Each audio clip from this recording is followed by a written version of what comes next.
ang nag-iisang FM radio station ng ABS-CBN sa Metro Manila. MOR 101.9, my only radio for life. Kasama niyo ba rin siyempre si Martin D. Oras natin 21 minutes after 4. Kapamilya, oras natin sa atin ng Bear Brand at ng Tuseran Capsule. Special na naman ang araw ng Wednesday. Ang sarap ng ganitong oras Namimiss ko yung mga ganitong mga pagkakataon Sobrang miss ko kasi sabi niyo alam niyo man yan, di ba? Alam niyo naman na ako pang pang Saturday and Sunday lang. Pang weekend DJ kung tawagin nila. Pero nagkataon lang naman tong si aking kumparing China Pops merong importanteng inaasikaso. Kaya swerte pare. Mag-asikaso ka lang ng gusto dyan, akong bahala sa mga guests mo. Napakagwapo at napakaganda. Ibukas nyo na yung magagaran yung mga laptop at mag-log on sa www.mor1019.com. Grabe. Nakikita ko lang sila sa TV. Puging-pugi na ako Nakikita ko lang siya sa TV. Aba naman, hanggang panaginip ko, dala-dala ko siya Napakaganda kasi. 1, 2, 3, Pero ngayon, nandito na sila sa harap ko. Nakamayan ko pa. Day ko kayo. Diba? Live sa MOR 101.9 for live. Nag-iisang pogit, nag-iisang maganda. Ngayong araw na to, walang kukontra. Richard Gomez and Miss Dawn Zulueta. Hello. Thank you. Hi, Martin D. Hello, Dawn. Good afternoon. Welcome. Good afternoon at good afternoon sa lahat ng mga nakikinig ngayong hapon.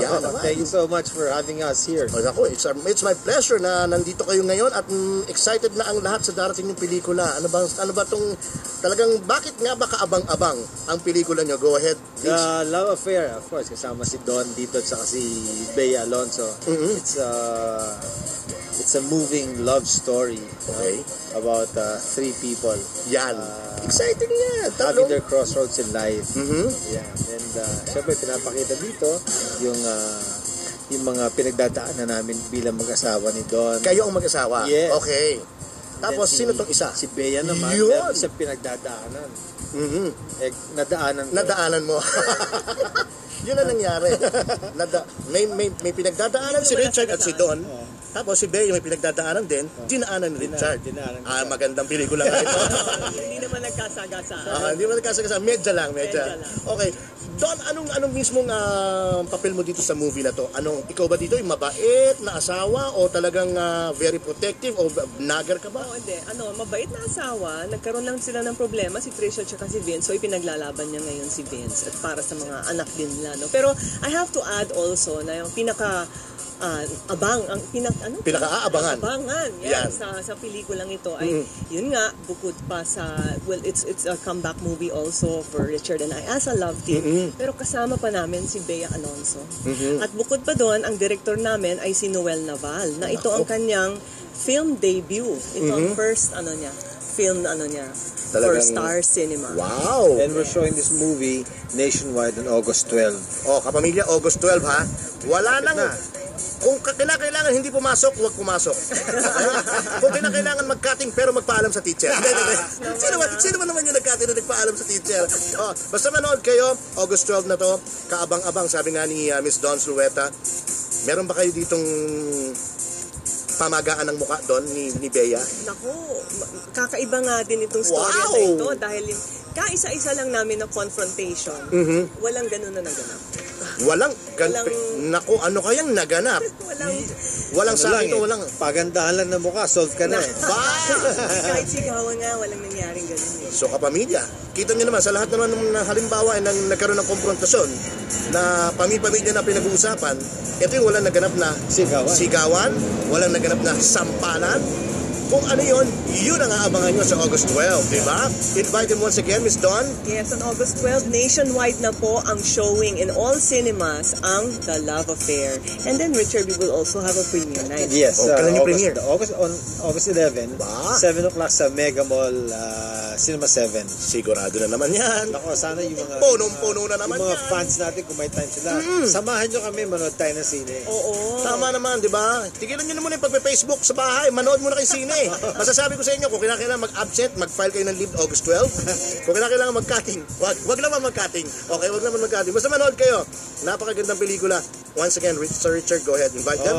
Yung mga nagtatrabaho dyan, umalis na kayo na maaga sa opisina nyo Tama. para hindi kayo abutan ng traffic. Yun. Yan, manood kayo ng sine, parang tama-tama paglabas nyo, wala ng traffic. Okay. No? Tama-tama. Mag-enjoy pa kayo. Isipin nyo, comeback nila. Richard at Don Solueta with Bea. Oo. Asan ka pa, di ba? Kaya panoorin nyo mga kapamilya. Thank you very much, ha? Meron pa ba kayong gusto idagdag? Go Ay, ahead. can we just add lang? Meron Go kasi ahead. kami mga mall shows. Yan. Like this coming August 7, nasa Cebu City po kami at 5 p.m. SM City Cebu. And then on August 8, nasa SM Manila kami at 5 p.m. Tapos nasa Star Mall, Alabang at 7 p.m. Yan po yung August 8. And then on August 9, nandun naman po kami sa SM Novaliches at 7 p.m. and Lucky Chinatown at 7 p.m. And finally, on August 10, SM Pampanga at 3 p.m. Oh, All mga shows kabalin. po yan ng The Love Affair. So makikita din po ninyo, bukod po kay Richard at saka sa akin, si Miss Bea Alonso pa. Di ba? So, sige pa, mall show pa lang, pambihira naman talagang panalo na, oo. Maraming salamat sa inyo, kapamilya. Thank you very Don, much, Martin. Thank you very much po, Don and Richard. Wow, maraming salamat and good luck sa inyo. Sigurado na yan. Thank you. Sigurado na yan. Yan naman. Live na live sa MOR 101.9 for live. Don Zulueta and Richard Gomez. Huwag na kalilimutan, August 12, ha? August 12. Markahan ang kalendaryo. Lagyan ng X yan. Lagyan ng X. August 12. The Love Affair. Wow! Ganda pelikula! Sige!